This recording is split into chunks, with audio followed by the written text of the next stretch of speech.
do want to read quickly. We did get a statement from Governor Abbott within the last few minutes or so.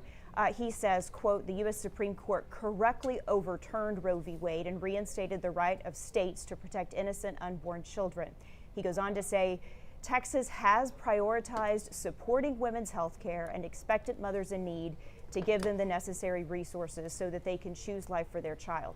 He says, I signed laws that extended Medicaid health care coverage to 6 months postpartum, appropriated $345 million for women's health programs, invested more than $100 million toward our Alternatives to Abortion program. Basically, he is saying that while many on the side that say we don't do enough to serve mothers, if we're going to tell them they have to have these children, we don't do enough to serve them and give them enough once the baby is born. He's taking off reasons and trying to say, hey, here's evidence that I have done things to support women once the baby is delivered. And on the other side of the equation also, we just had a statement from the Texas Democratic Party. This is the co-executive director, Hannah Robeck. She just sent out a statement saying nearly 50 years ago, the U.S. Supreme Court enshrined Roe v. Wade, the fundamental right to reproductive freedom for all Americans.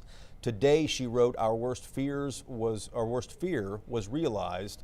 The court has overturned that ruling, ending the federal constitutional protection of abortion rights and threatening the reproductive liberty for millions of Americans. So we're starting to get a lot of feedback from different folks who obviously have. I think our inboxes are both. They're both blowing up blowing here up, right. with statements from everyone.